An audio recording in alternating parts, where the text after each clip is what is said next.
Welcome to the German Climate Pavilion at COP30 in Billy. Boa tarde, todos bem-vindos ao nosso Good afternoon to our very first event, talking about the perspectives of Latin American, Indigenous, and Afrodescendent youth, connecting local and global. I would like to welcome everyone. I just want to make sure that whoever has the interpretation devices that you're listening in your chosen language, can you just make sure everything's working? Yes? Okay, fantastic.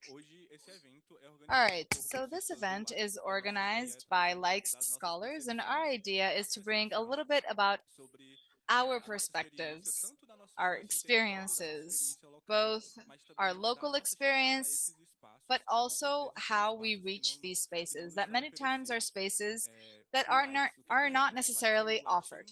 So what is Likes? Likes is the Latin American Youth Climate Scholarship. It gives space to young Latin American youth, both Afro-descendant, indigenous, and from local communities, to be able to really strengthen their local work. We're not just here. We were also able to increase the work that we do in our local territories. So I have here Denisa Flores Orco. Hi, Denisa. I have here Jarif Suarez from Colombia. Denise is from Bolivia.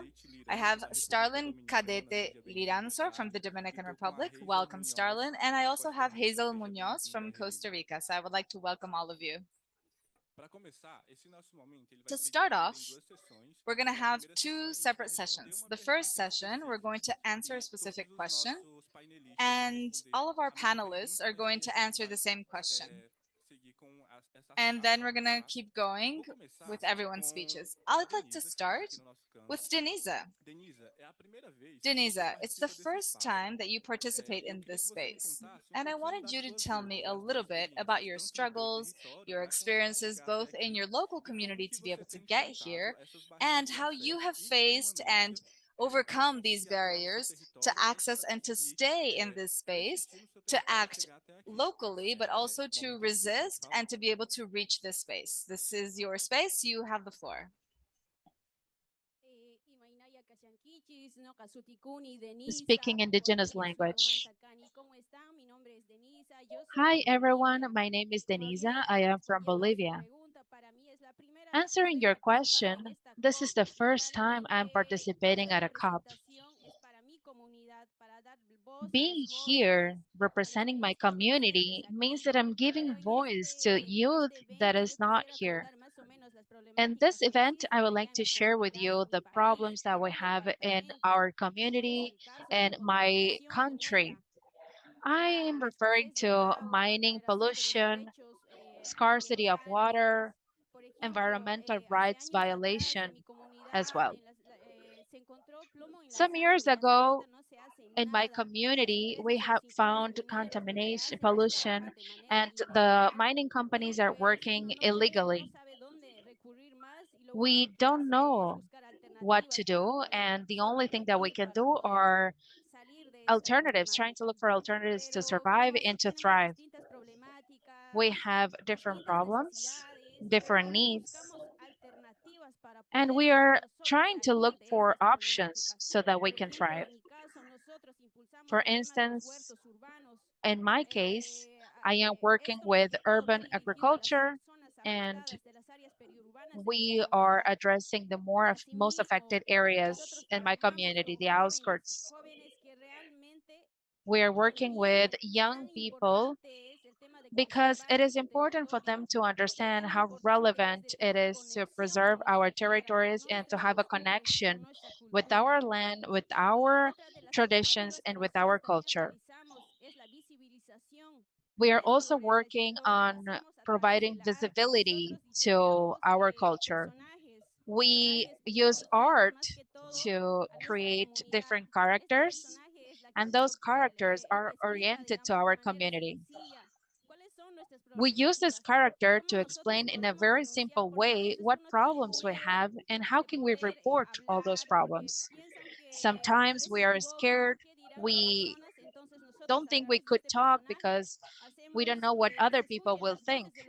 So we are using these different characters that we create in an artistic way to convey the voices of youth people in our communities. Now, coming to this specific meeting that is so relevant at an international community, it is very difficult for us as youth from rural communities to access. There are many barriers. We lack financing. We have language barriers as well. And in many cases, we don't get support from our governments. That's why it's very complicated to come to the spaces and to make our voices be heard. It is very important that we are part of those processes, not just as observers, but we also need to be here because we need to make sure that there is language about our territories included in those texts. That's what I would like to comment. Thank you.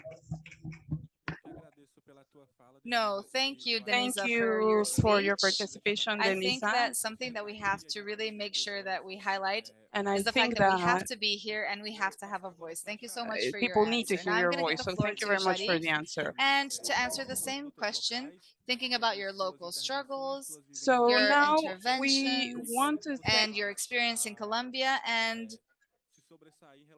what you can do to really stand out regarding all the barriers in terms of access, because sometimes we may have access barriers even in our own environment, and how you can stay in this space.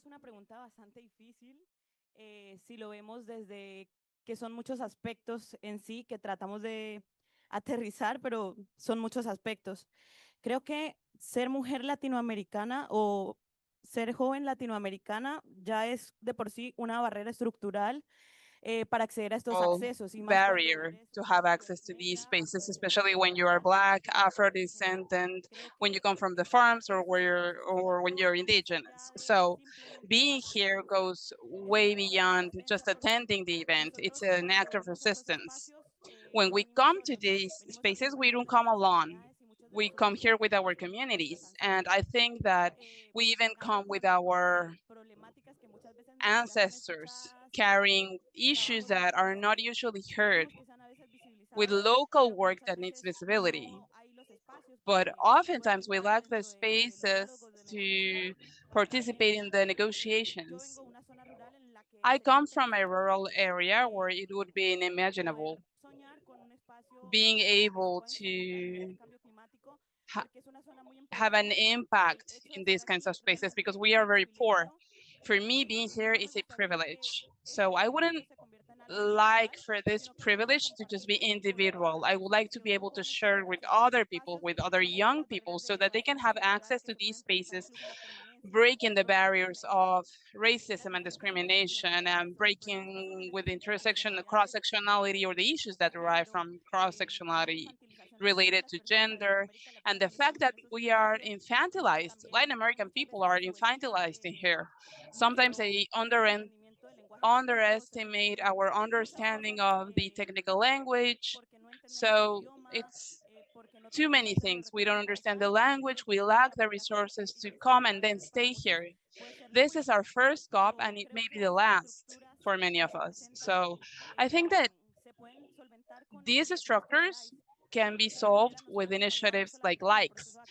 They've been with us, they provided us access, but they also make it easy for us to stay here, and they allowed us to understand our cross-sectionalities, because we have to have access, but we also have to be able to stay in a space that is not made or designed for us, for our difficulties. Even the emotional load is heavy for us to carry. We come here with problems already, but I think that spaces like likes allow us to generate a community, to create a community that allows you to stay in touch with other young people, and that gives you the strength to face the barriers and to stay here, and it pushes you to resist and to have an impact, not only to have a voice, but to have a criterion.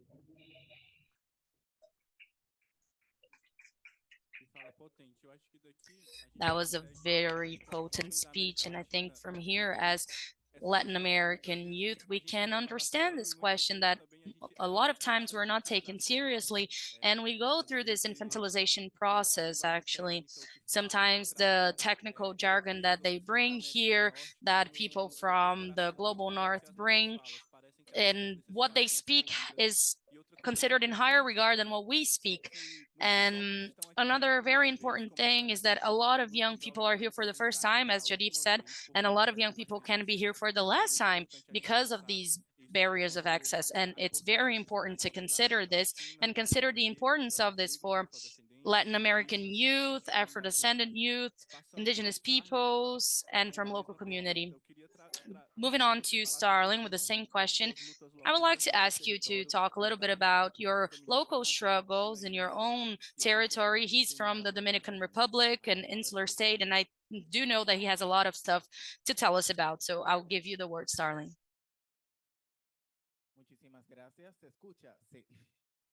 Thank you very much. Can you hear me? Great.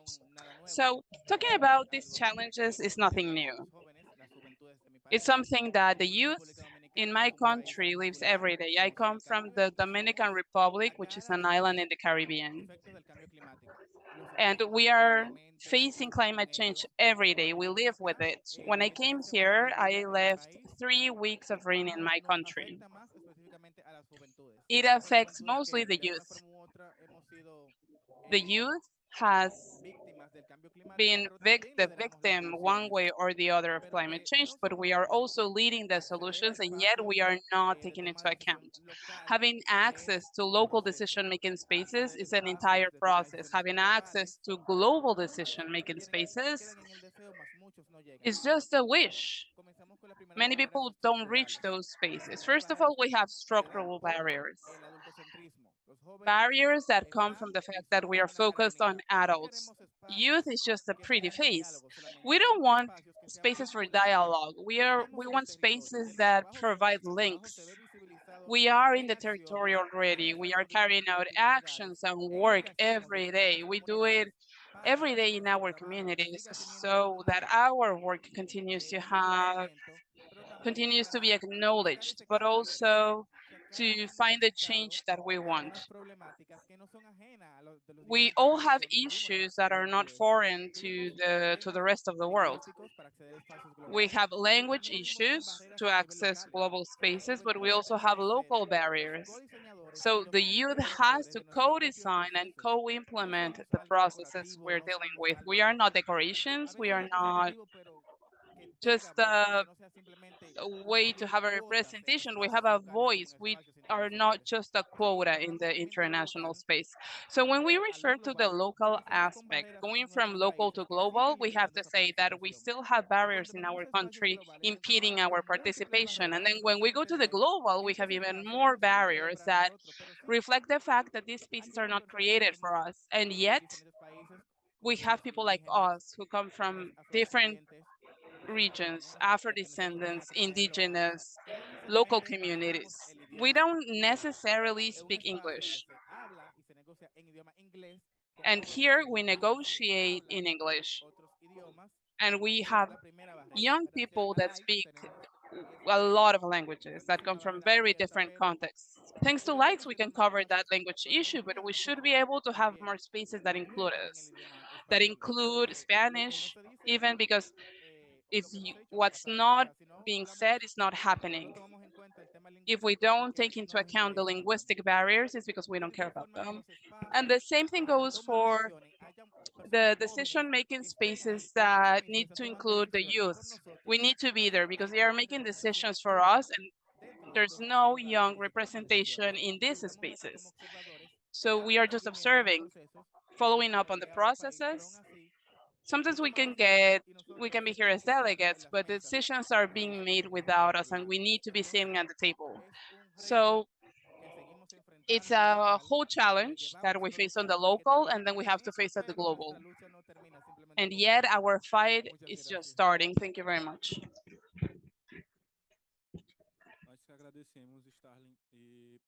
We thank you, Starling. And yes, we do need representativity from young people in the negotiation spaces. We aren't even mentioned in most of the negotiation texts. So it's important to have this into consideration. I will finish this first round off giving the floor to Hazel from Costa Rica to answer the same question and tell us a little bit about her own experience, her own local struggles, and what she does to overcome those barriers.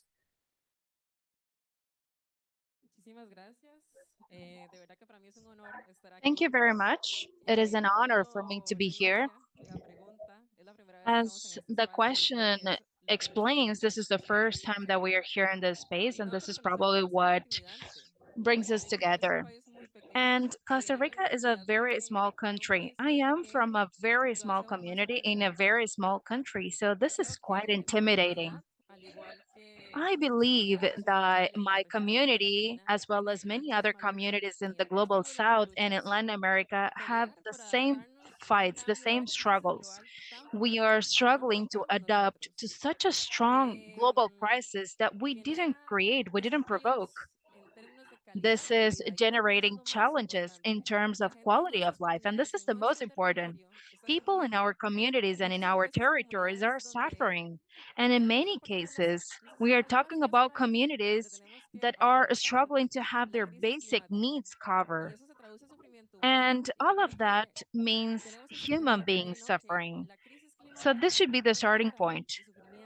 Climate crisis has the face of human struggle and human pain. This is the reality in the populations of the global south. And I would like to give you an example. I think that the biggest challenge in our community is that people is just starting to understand how climate crisis affects our lifestyle. In 2016, my community was the most affected one after Otto hurricane. That was the first hurricane to land in Costa Rica. This event is a result of climate change and had more intensity than any other hurricanes in Central America. It created infrastructure losses, agricultural losses, and it affected our food security as well. And unfortunately, we had many lives lost. When we experience this huge community loss, we understand what it means and what climate change can impact and affect our communities. This is the most important thing. I believe it is key to acknowledge the role of local communities because many of us are working to adapt, but we are using our own resources, and we cannot talk about climate justice if the communities are doing just what they can to adapt to climate crisis with the resources that we have that are limited. It is crucial to create knowledge and that we can share this in the local communities and those people who are working for adaptation. Every day we see how plant cycles are affected and how our food security and safety system is affected.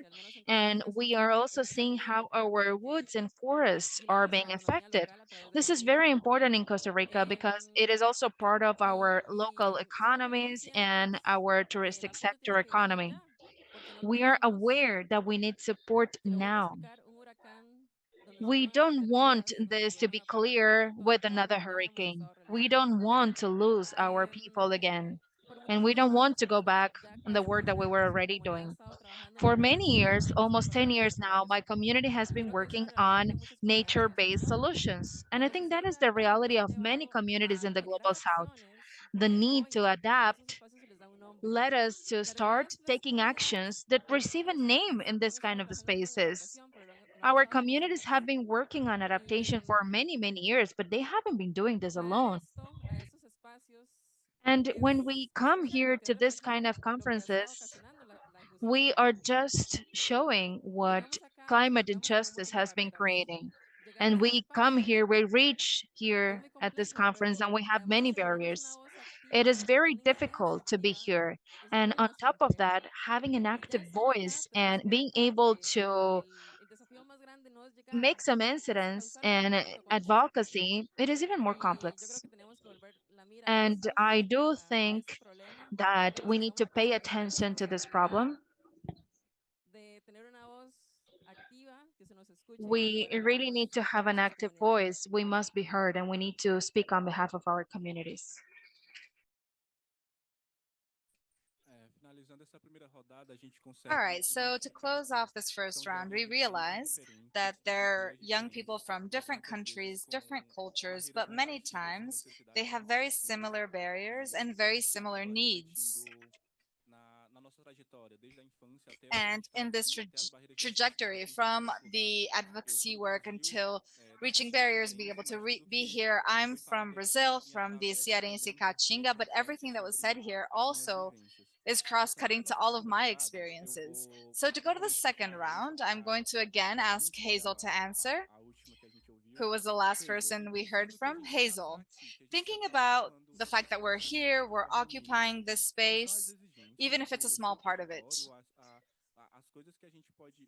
What are the things from your territory that we could bring here to ensure a significant participation in these spaces?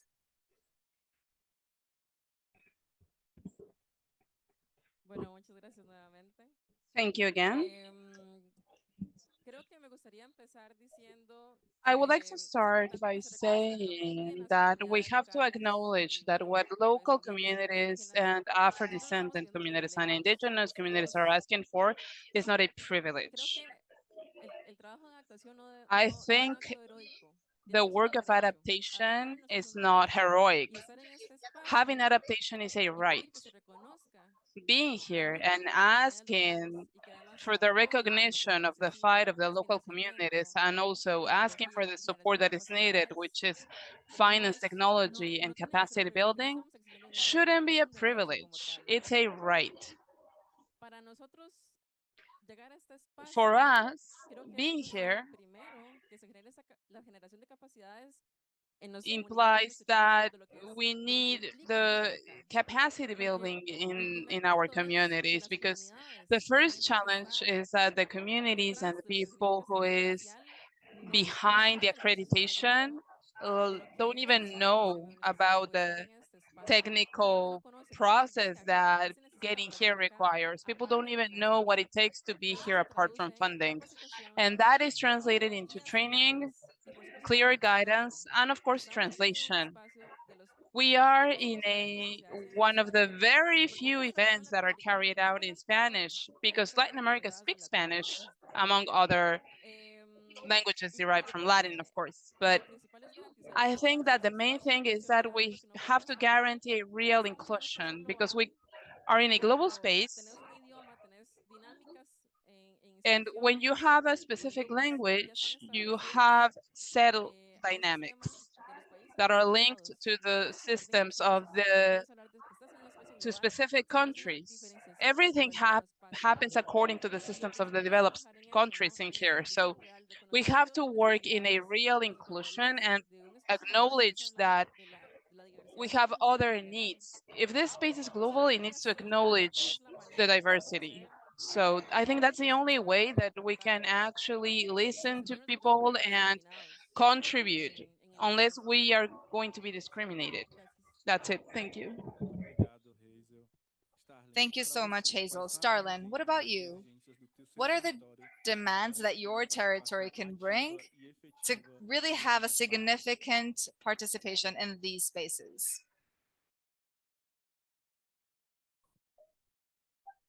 Bueno, como comentaba,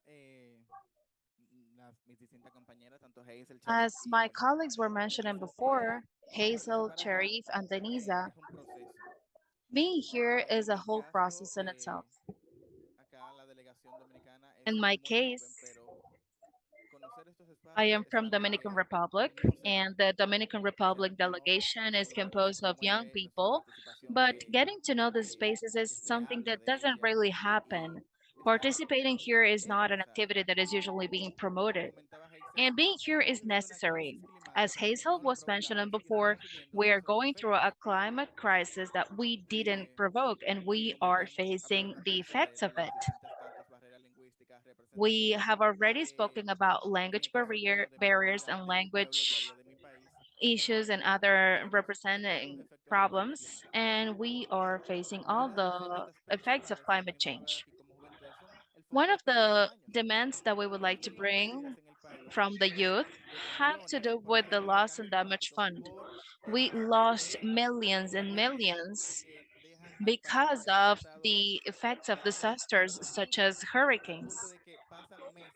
Our country has been completely destroyed, and we don't even receive humanitarian aid for months and months after the hurricanes. And they don't even talk about this financing, if even if there is funds, if there are funds for this, and if we can have access to it. So we are facing a climate crisis that we didn't provoke, and we are facing the challenges and the effects, and we are not in the spaces that we should be. So, racialized people, women and gender people, the LGBT community are facing the effects of climate change even at a higher and more difficult stage. So, I am coming from a community and from a country in which we have a very big restriction in that sense. And every day we are facing those problems in a harder way. And this is being reflected on death, and not only in my country, but in many other countries, people are dying as well. Thank you. Thank you so much, Starlin. Eu que agradeço e eu acho que Thank you. And essa tua fala sobre a questão I think that what you're saying regarding youth and da how young the Dominican Republic delegation is really important to consider so that we can walk with them, so that we can really understand how they reach the space as well. And this brings back the point that Jarif mentioned. Sometimes these delegations can be heard by other delegations that are a little bit more experienced. So Zarif, the same question to you.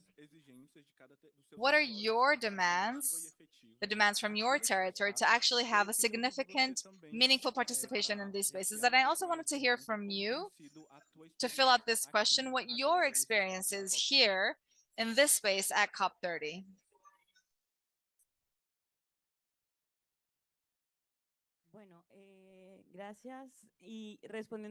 Thank you. And to answer the first question about the demands that we have from my community specifically, I would say that we need to mention everything. Sometimes we forget how powerful language may be in politics and law and in everything that we do on a daily basis. I think that we've heard a lot this phrase, whatever is not mentioned doesn't exist. So, especially for a rural community like mine, it is very important that we start including the wording Afro-descendant communities, local communities, traditional communities. That would be such an achievement because we need to identify that those are communities with different characteristics and with different ways of facing crisis, and we need it to be mentioned. We need our existence and our participation to be taken into account in these spaces. Another important thing that I would like to highlight when it comes to demands is that we need to pay attention to the local processes, but we need to take out of our minds that the negotiation processes that are being conducted over here are more important than the work that we do at a local level. Of course, it's nice to see, and we see a lot of people walking around in suits, wearing formal clothes, and all the bureaucracy that we can see here, and it's quite intimidating. But I also believe that it's very important to start valuing the work that those farmers are doing, the fisher people, the people taking care of the mangroves, of the rivers, and what we are trying to do in each municipality in Colombia, for instance, trying to adapt, trying to help our communities thrive and to provide them food security. So climate solutions are not being developed by scientists or by those great leaders. the solutions are being brought by those in our communities. Maybe they don't even know how to read or how to write, but they have their ancestors' knowledge and they have traditional knowledge. And as my colleagues mentioned, we are trying to survive to this climate crisis, something that we didn't even provoke or create, but we need to start recognizing the role of indigenous people, agriculture people, farmers, and traditional communities. That is the most important thing. From my perspective, I cannot stand that indigenous people are not being seen as relevant as they are in this COP. They are not asking for permission to be here. This is their territory, and we need to respect this space and we need to listen to them, because apparently this is the COP of indigenous people. But why are they aren't here occupying this space and talking and saying what they want to say and sharing the solutions from their communities to all the processes that we are conducting here? So I think all of that is extremely important. Sometimes the simplest things are exactly the elements that allow communities to survive and to thrive. So from my local perspective, I would say that it's extremely important that we start valuing our work even more, even if many people in our communities don't even know what adaptation or mitigation means. Because before those concepts were invented, they were already doing that, they were already applying that. So that is one of the most important things I would like to share. Tô arrepiado, hein? Miren, hasta tengo piel de gallina. Acho que é muito importante essa última Creo fala, que I think it's really important. I even have goosebumps. conceitos de So adaptação before e having all of these mitigação, concepts, povos indígenas, this pessoas thought for afrodescendentes adaptation, mitigation, for indigenous fazem people, a for nossa ocasião, Afro-descendant, from muitas local vezes. communities, this Aqui no has Brasil tem already uma been frase, happening. Here in que as Brazil, pessoas we have a usam phrase muito, inclusive that a lot aqui of na people língua portuguesa, que use é a resposta ela tá no ancestral. that is the Muitas answer vezes o is nosso in our futuro ele é ancestral ancestral. E knowledge. a gente Many precisa times, pensar our nisso também, future is in dentro our do que a ancestry. gente So we have pensa to think muito do about the fact that a lot a of what we partir think, a lot of what we dessas talk about falas, and a negotiate in resposta, these o nosso rooms, futuro ele é many ancestral. times the Pensando answer nisso, is trazendo in isso our à consciência ancestry, in our afrodescendida, history. eu queria So que a Denisa again, for this trouxesse aqui question to enquanto Denise, I want Denise to boliviana, talk to enquanto us mulher about, indígena, as a young da indigenous Bolívia, woman from Bolivia, quais são as exigências do seu what território are the para garantir uma demands that participação your territory ativa e brings to efetiva actually have an nesses active and espaços effective e também participation in representar o these seu spaces território and to be able to aqui represent your nos demais territory espaços here onde você possa in atuar. this space and in any other space that you may take on? I fully agree with what my colleague said. It is very important that we take into account the communities and the most vulnerable populations. I think that they should be here with a voice. They should be here being listened about their problems. And not only that, they should also be here talking about their solutions, because they are the ones who know what is the connection to the earth, the connection with nature, the connection with life, with biodiversity. They are the ones who actually know what it is like to suffer the consequences of climate change. Because we give voices to the authorities, to those who are way up in the ladder, and we give them the reason. But when you think about it, when you actually go through it, when you actually have water scarcity, when you don't have water to eat, to wash yourself, and then you have to use the water of the rain, what's going to happen? And those are the things that are happening in my community. I've lived it in my own flesh. I know what it feels like to use the water of the rain, because you don't have any other option. So what can we do? Because authorities are not doing anything. People know where to go and make their voices get heard. So these spaces are not only a space to express our problems and to give visibility to our situations, but these spaces should also be spaces to provide solutions and to build networks, support networks. Because sometimes it is very hard to give visibility to what is going on in our communities, in our countries.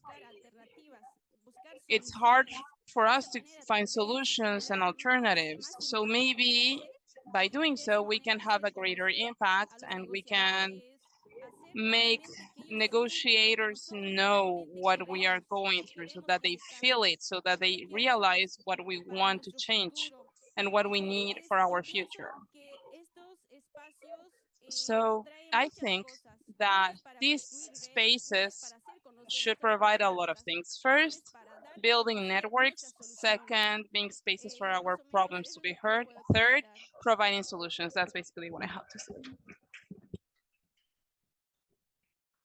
Eu agradeço demais a resposta, Denise. I really thank you for your answer, Denisa, and Pra gente, que é I importante think that todos nós it's construirmos, important to leave this inspiration for us. It's nós important for conseguirmos all of nos us to apoiar build de alguma forma, network. independente We da can língua all que seja. support As each other no barreiras matter where linguísticas, we elas are. podem The existir, linguistic mas eu tenho barriers certeza que may nós be there, conseguimos but I trocar am sure that we compartilhar are nossas able experiências. to Eu conheci essas connect with quatro each other pessoas from antes our desse ano, experiences. mas I eu met these tenho four aqui people here muito this year, orgulho, tenho muita but inspiração I diante feel da so vivência proud and de so cada um. inspired E fico from muito their feliz own de ter ouvido todos experiences. vocês And I'm hoje, de so saber tudo happy que vocês to have passaram. heard all of you Me today. tocou e toca todo And mundo que está this aqui has impacted assistindo me e ouvindo, porque profoundly, and precisa definitely de everyone muita who gente como heard você us, que está because this made acompanhando sense desde for a all of campanha us aqui, who acompanhando is following a us forma either como vocês here a or gente via tem streaming. tempo para perguntas. Quem quiser We fazer, have pode time levantar a for mão que a gente vai questions. So who dar wants o to microfone ask para any vocês questions to e us? fiquem You à can raise your vontade. hands and we're going to pass you the mic. So feel free to do that if you want to.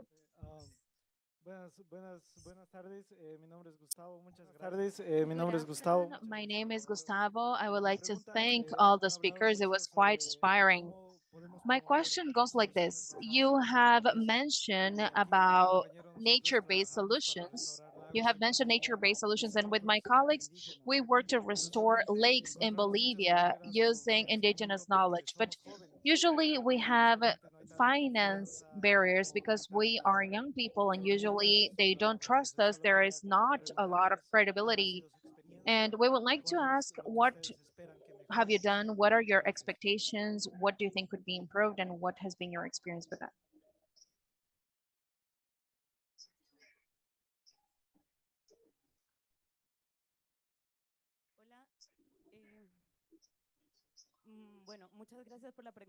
Thank you very much for your question.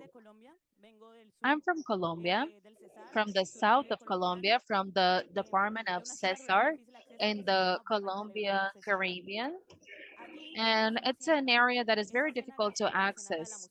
And we have La Mosanda swamp, and it's very important because it brings food security to the entire community. We have fisher people, fishermen, and fisherwomen, and it's quite curious because over there, this coming together and gathering people has developed so much that our community, especially women, have gathered and were able to organize activities to protect the swamp, to clean the swamp, among many other activities.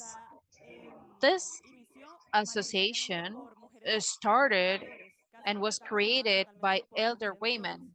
It's composed mostly of elder women.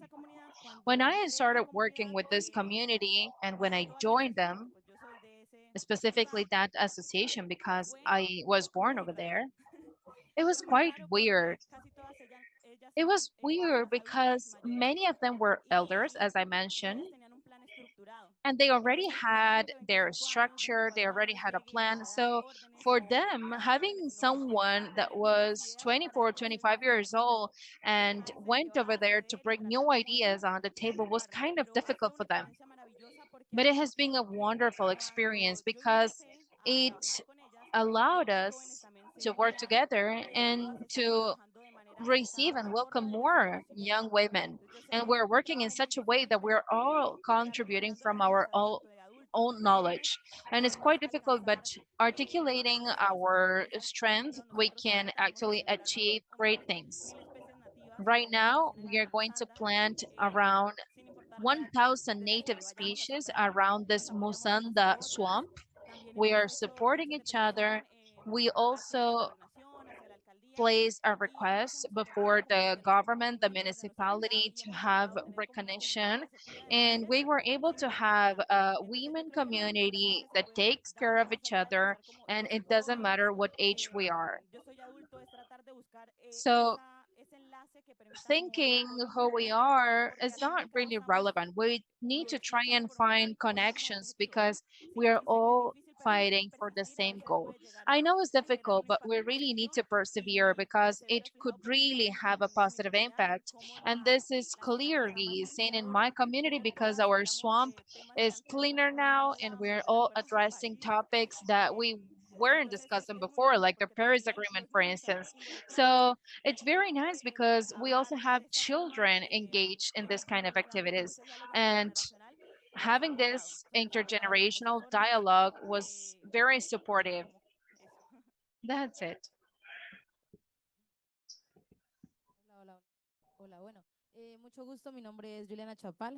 Hi, my name is Juliana Chapal. Nice to meet you. I am from the Colombian Amazon region.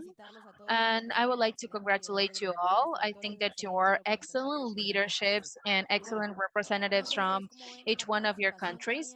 And I would like to know what do you think about the participation of territorial leaders and the different participation spaces, not talking only about politics participation, but also decision-making processes.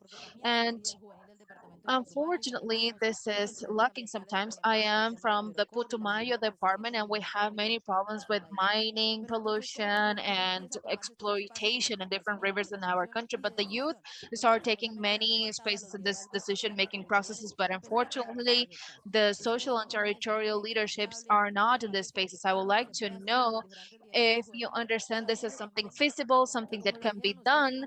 And as you mentioned before, we got the planet this way. These are the conditions that we have, but we are the ones who need to deliver a different planet to the next generation. So the social and political spaces are spaces that you think that the leaderships could have actually advocacy. What do you think about that?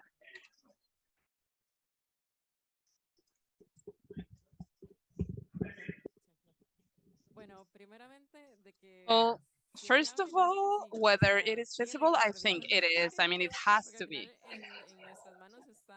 Because the future, well, not even the future, the present is in our hands.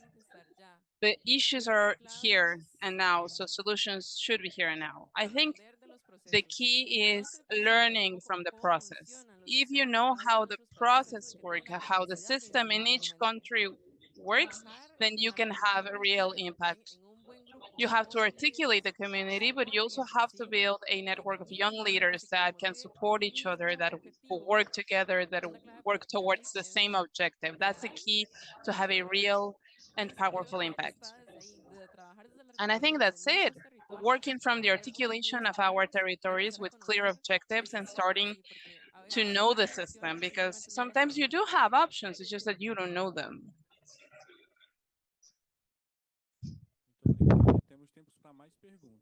I think Thank you we very still much. We have still some have time time for for a a couple more couple of questions. questions. You can just raise your hands and we'll pass the mic. Would anyone like to ask us any more questions?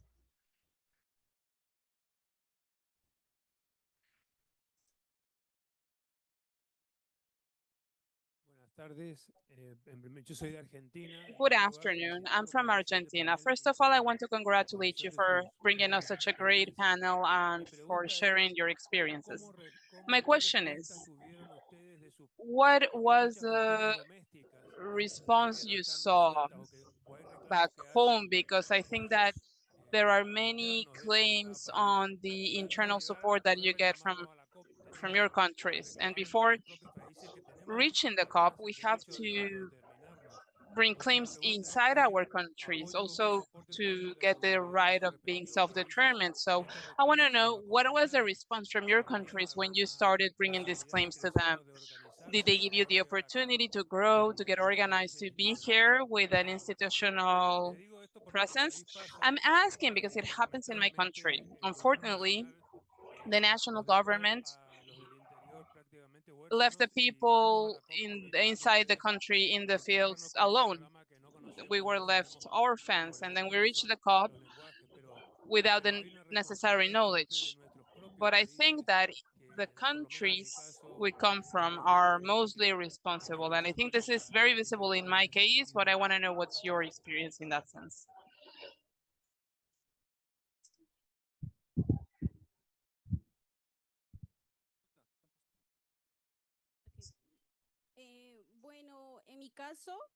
So in my case, Bolivia, it is very complicated because there's a lot of corruption.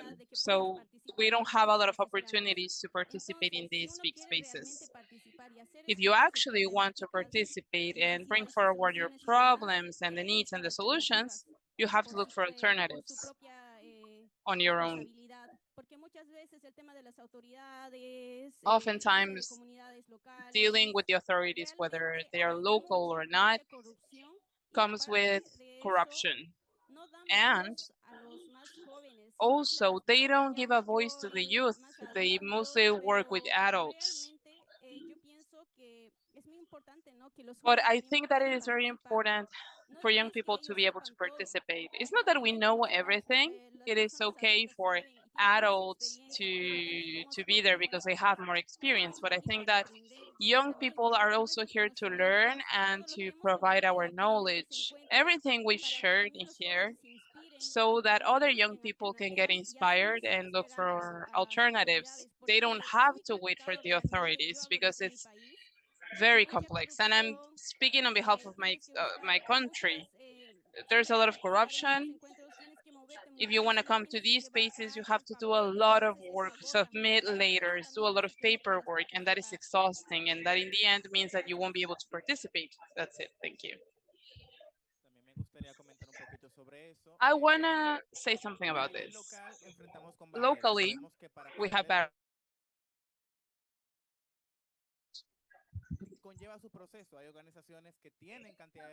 we have to follow a process, but the process comes with limited accreditations. That's the first step.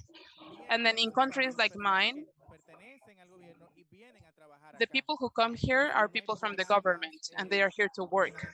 So we don't have government programs that motivate the youth to participate or the civil society to participate. We're also talking about developing countries. We produce and we spend and we always have a deficit. Our budget is always way below our needs. So that's another limitation, that we don't have enough budget to come here. So something that I can say is that our organizations lack the economic and local support they need, but also the international support. As Hazel said, we've had to adapt with our own means, with our own opportunities. And we are doing it by ourselves. And that's precisely what we don't want. And that's why we're here. We have to be able to have access to the funds that are there. And we have to be able to solve the issues back in our countries, but also be able to activate our participation, a real participation, not just a tokenized participation. So the issues in our countries have to do with political reasons, but also with the participation in these spaces. I don't know if I answered your question. Thank you.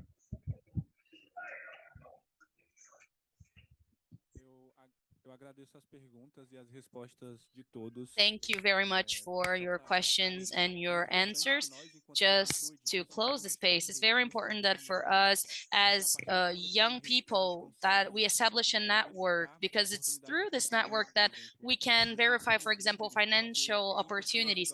And it's important for us to feel our own leadership, because there are young people like us that are growing and are transcending in a way, and seeing people that we like and young people from other countries or from the same culture thriving despite or in spite their own existence makes us also feel inspired. So it's important to establish this network of people. And it's also very important to bring the name of our program, Latin American Youth Climate Scholarship, LIKES, that is supporting us this year, because I know young people that were a part of LIKES that had access to several spaces because they were a part of a community. It may be like a message that is sent in a group that gives us an information that is very important for us. And it's something that I consider a very important part of my incidents, is that we have opportunity, but the opportunity is veiled from us a lot of the time, because from Afrodescendant and Indigenous youth, for us, the goal is to bring this, our struggles, but also hiding what we have. So we showed to people and we launched, most of the times in the opportunities, they show us the opportunities, but they don't give us the opportunities. And being connected makes us feel able maybe to talk to other authorities in our own city, our state, our country. And this is very important for us. And I hope all of you were able to understand a little bit of our perspective as young Black, Indigenous people from local communities, because this was the intention behind our event today, showing you a little bit of our perspectives and showing you if you can connect with those perspectives, but also bringing you new information. I thank you all very much. Thank you all who were a part of our panel. And yes, just thank you overall.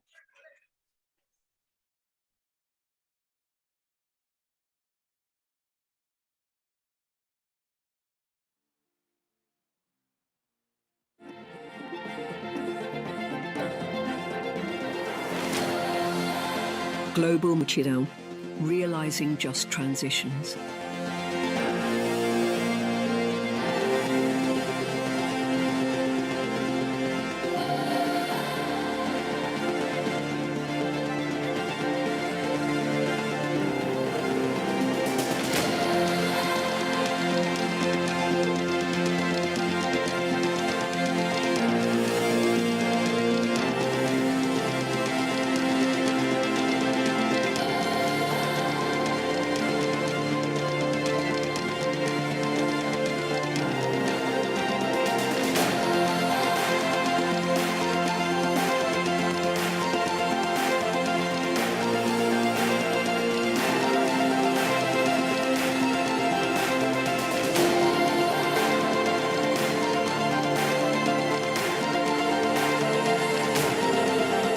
Welcome to the German Climate Pavilion at COP30 in Pavilion.